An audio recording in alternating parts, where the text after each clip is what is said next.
C'est une attaque sans précédent contre la recherche scientifique qu'a entrepris Donald Trump depuis son arrivée à la Maison-Blanche, notamment en ce qui concerne l'environnement. Alors c'est un sujet qui est passé pas mal sous les radars et pourtant les conséquences pourraient être mondiales. Alors de quoi parle-t-on exactement? Salut, c'est Hugo, j'espère que vous allez bien. C'est donc le sujet à la une des actualités du jour, en voix off et sans la caméra pour quelques jours puisque je suis en déplacement. L'occasion de vous inviter à pourquoi pas suivre ce format directement en version podcast audio. C'est dispo sur Spotify, Apple Podcast, Deezer, etc. Vous tapez Hugo Décrypte et vous pourrez retrouver d'ailleurs directement sur le podcast les actus du jour, mais aussi notre format d'interview. Alors, depuis que Donald Trump est officiellement devenu le 47e président des États-Unis au mois de janvier dernier, plusieurs mesures ont été prises qui s'attaquent directement à la recherche scientifique. Dans le domaine de la santé, les scientifiques du HHS, qui est donc le ministère de la Santé et des Services sociaux des États-Unis, ont reçu l'ordre, au moins temporairement, de suspendre toute communication publique dès le 22 janvier. Résultat, par exemple, le rapport hebdomadaire sur la morbidité et la mortalité qui est publié par l'agence responsable de la prévention des maladies a été temporairement interrompu, retardant la publication, par exemple, d'informations sur des urgences sanitaires comme la grippe aviaire H5N1. Les chercheurs de cette agence ont ensuite tout simplement été soumis à une censure sur des termes liés au genre ou encore à la diversité. Et plus largement, en fait, ils ont reçu une liste de mots qu'ils n'avaient plus le droit d'utiliser dans des publications scientifiques comme les mots transgenre, LGBT ou encore non-binaire, quelle que soit par ailleurs la publication en question ou le sujet évoqué. Alors il faut noter depuis qu'une décision de justice a finalement obligé la réintégration de certains contenus, mais elles sont désormais accompagnées de bandeaux qui remettent en question leurs propos. Toujours dans le domaine de la santé, sans rentrer dans les détails, les NIH, donc les Instituts Nationaux de la Santé, ont réduit l'argent que les universités peuvent utiliser pour le bon fonctionnement de leurs recherches. Par ailleurs, plus de 1000 employés de ce secteur ont été licenciés. Autre élément que l'on peut noter, pour respecter là toujours les décrets et les décisions de Donald Trump, la NSF, donc la National Science Foundation, a changé ses critères pour accorder des financements. Certains projets qui utilisaient des mots-clés liés à la diversité ou encore aux inégalités socio-économiques ont par exemple été exclus. On parle par exemple des mots handicap, activisme ou encore diversité. Et tout cela a conduit à l'annulation de certains programmes et à des suppressions de postes. Autre exemple, lui en l'occurrence on en a déjà pas mal parlé, l'USAID, donc l'agence américaine pour le développement international, qui est très active dans l'aide humanitaire et la santé à travers le monde, a été démantelée très rapidement. Là-dessus, je vous renvoie aux actus du jour qu'on a publié il y a quelques jours. Mais d'autres agences ont aussi été ciblées. On peut parler du NOAA, c'est en fait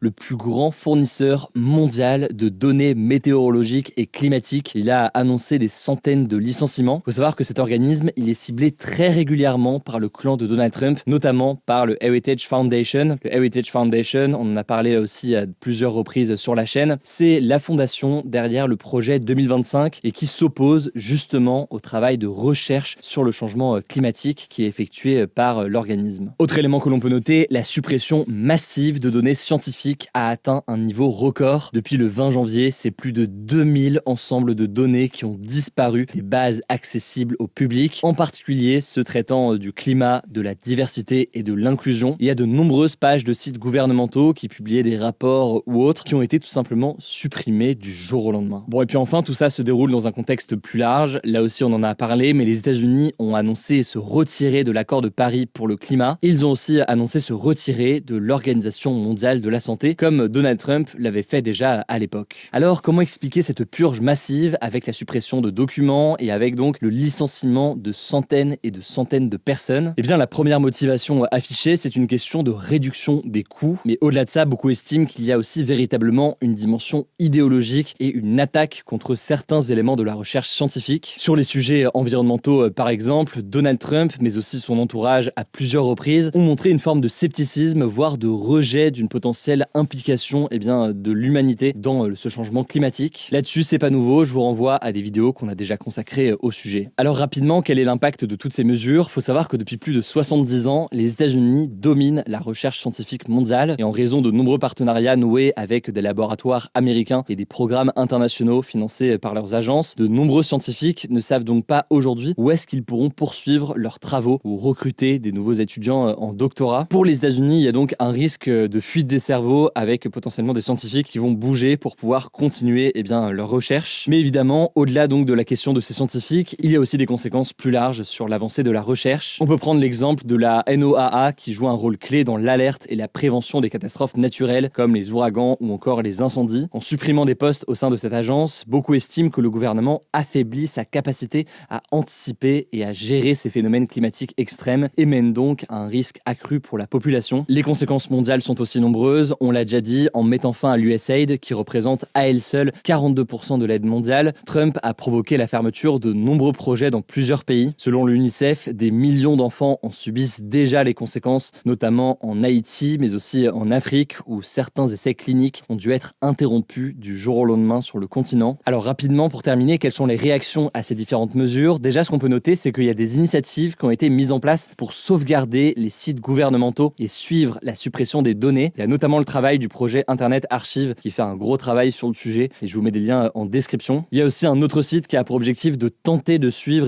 toutes les suppressions de postes partout aux États-Unis dans le domaine de la science et là aussi je vous mets un lien en description. Ce qu'on peut noter, c'est que au-delà aussi des travaux de conservation des données, il y a des recours en justice qui ont été engagés et d'ailleurs le 27 février, un juge a annulé certains licenciements au sein de plusieurs agences fédérales. Ça concerne quand même plusieurs centaines de personnes. Il y a aussi une mobilisation avec des tribunes qui ont été signées par les scientifiques. La revue spécialisée Nature a par exemple rappelé dans un papier qu'une attaque contre la science où qu'elle se produise est une attaque contre la science partout dans le monde. De son côté, l'Académie des sciences françaises s'est dite très préoccupée par la situation aux États-Unis. À noter par ailleurs que le 7 mars prochain sera organisée aux États-Unis la journée Stand Up for Science. L'objectif est de protester partout dans le pays pour défendre la science. Et le même jour, une journée de mobilisation sera organisée dans chaque ville universitaire en France. Voilà donc pour ce sujet qui me semblait intéressant à traiter, qui est peut-être passé sous les radars ces derniers jours, alors que vous l'avez compris, les conséquences peuvent être nombreuses. Je vous laisse avec Blanche pour les actualités en bref et je reviens juste après. Merci Hugo et bonjour à tous. On commence avec cette actu alors qu'on a appris hier soir que le gouvernement américain avait ordonné la suspension temporaire de l'aide militaire des États-Unis à l'Ukraine. Le président ukrainien Volodymyr Zelensky a proposé ce mardi une trêve dans les airs et en mer immédiatement pour entamer des discussions de paix avec la Russie. Il a détaillé cette trêve dans un long tweet. Alors la trêve dans le ciel consisterait en une interdiction des missiles, des drones à longue portée, des bombes sur les infrastructures énergétiques et d'autres infrastructures civiles. Il souhaite également la libération des prisonniers et une trêve maritime immédiate. Tout ça à condition que la Russie, je cite, fasse de même. Le président ukrainien a par ailleurs assuré être prêt à travailler sous la direction ferme du président Trump tout en affichant sa reconnaissance envers les États-Unis et son envie de rectifier le tir après leur altercation à la Maison-Blanche vendredi dernier. Il a réaffirmé aussi sa volonté de signer l'accord sur les minerais et la sécurité à tout moment et sous toute forme qui conviendra à Donald Trump. Et vu qu'on parle de Donald Trump, le président américain a signé ce lundi un texte qui augmente les droits de douane sur les produits chinois entrant aux États-Unis, les portant à 20% contre 10% jusqu'ici. Il a aussi confirmé des droits de douane de 25% dès ce mardi sur tous les produits canadiens et mexicains, à l'exception des produits énergétiques canadiens qui ne seront taxés qu'à hauteur de 10%. En réponse, le Canada et la Chine ont augmenté eux aussi leurs droits de douane sur les marchandises américaines. Enfin, toujours sur ce sujet des États-Unis, de l'Europe et de l'Ukraine, la présidente de la Commission européenne, Ursula von der Leyen, a dévoilé ce mardi son plan pour réarmer l'Europe, qui prévoit de mobiliser jusqu'à 800 milliards d'euros pour la défense européenne. On parlera de tout ça plus en détail dans la une de demain. Deuxième actu, le bilan du cyclone Garance, qui a frappé la Réunion ce vendredi, s'est alourdi à 5 morts après la découverte du corps d'un homme, a annoncé ce lundi la préfecture du département d'Outre-mer. Cet homme faisait partie des personnes portées disparues dans le cyclone qui a fait au moins 5 autres blessés et provoqué d'importants dégâts. Le ministre des Outre-mer, Manuel Valls, doit se rendre sur l'île ce jeudi et ce vendredi pour définir les aides nécessaires pour faire face à l'ampleur des dégâts causés. Le département d'Outre-mer demande notamment la reconnaissance de l'état de catastrophe naturelle et de calamité agricole pour obtenir des aides. On vous tiendra au courant. Troisième actu, la congrégation religieuse qui a longtemps dirigé l'établissement catholique Notre-Dame de Bétharram, qui est au cœur d'une affaire de violence physique et sexuelle, a reconnu ce mardi sa responsabilité dans les souffrances des victimes. Le prêtre Laurent Bachot, qui s'est exprimé au nom de ses pairs auprès de l'AFP, a aussi annoncé le lancement d'une commission d'enquête indépendante financée par la congrégation pour, je cite, identifier les causes de ces abus massifs commis durant des décennies. Et d'ailleurs, au sujet de cette affaire, les signalements à la justice visant le Premier ministre François Bayrou ont été classés sans suite ce lundi. Si vous n'aviez pas suivi, 2 députés La France Insoumise avaient saisi la Cour de justice de la République, estimant que François Bayrou n'avait pas dénoncé les faits de violence sur mineurs dont il avait été pourtant informé lorsqu'il était ministre de l'Éducation. Et donc la justice estime finalement qu'aucune infraction ne peut être caractérisée à l'encontre de l'actuel Premier ministre. Quatrième actu, les cancers du cerveau, du rein, du sein ou colorectal sont de plus en plus fréquents chez les 15-39 ans. C'est ce que conclut une étude publiée ce lundi par Santé publique France en partenariat avec l'Institut national du cancer. Au total, 6 cancers sont mis en évidence, mais il est encore difficile de savoir si l'augmentation est due au nombre de diagnostics, qui sont de plus en plus fréquents, ou s'il s'agit bien d'une réelle hausse des cas de cancer. En revanche, les cas les plus graves de certains cancers ont diminué sur la période de 20 ans étudiée. C'est notamment le cas des mélanomes, un type de cancer de la peau. Ce serait probablement en lien avec les mesures de prévention selon l'étude. J'en profite pour vous dire que ce mois-ci a lieu Mars Bleu, une opération qui vise à sensibiliser sur le dépistage du cancer colorectal qui touche 47 500 personnes et qui tue 17 000 personnes chaque année en France. D'ailleurs, la Ligue contre le cancer a lancé une campagne qui s'appelle Vachier. Bon, ça a le mérite d'être assez explicite. Je vous mets des liens en description si vous voulez en savoir plus. 5e actu, à partir du 2 avril, il faudra payer 12 € pour se rendre au Royaume-Uni. Ça concerne aussi les bébés, les enfants ou les voyageurs qui sont simplement en transit. Le visa permettra de rester jusqu'à 6 mois au Royaume-Uni et sera valable 2 ans. C'est un petit peu le même principe que l'ESTA pour aller aux États-Unis. Selon le gouvernement britannique, ce système est censé renforcer la sécurité grâce à la nouvelle technologie et moderniser le système d'immigration. Le Royaume-Uni promet une réponse à toute demande sous 3 jours ouvrés. Je vous mets des liens en description si vous voulez connaître la marche à suivre. Et on termine avec cette actu sport. Le judoka français et quintuple champion olympique Teddy Riner a annoncé ce lundi lancer sa propre compétition de judo pour les amateurs. Cette compétition, baptisée la Riner Cup, aura lieu les 5 et 6 avril à Asnières, près de Paris. L'objectif, c'est de rassembler des judokas amateurs des catégories cadets, juniors et seniors, ouvertes à tous à partir de la ceinture verte. C'est une ceinture qu'on obtient au niveau intermédiaire après une bonne maîtrise des techniques fondamentales. Selon Teddy Riner, l'objectif est notamment, je cite, de redonner au public l'amour qu'il a reçu au cours de sa carrière. Les gagnants devraient recevoir une somme d'argent pour les adultes et des cadeaux pour les enfants. Merci beaucoup Blanche pour ces actualités en bref. Alors je le disais, cette semaine je serai en voix off et sans la caméra. L'occasion pour vous, pourquoi pas, de suivre ce format directement en version podcast. C'est disponible sur toutes les applications, vous tapez Hugo Décrypte, vous pouvez vous abonner. Prenez soin de vous, prenez soin de nos proches et puis on se dit à demain pour une nouvelle vidéo.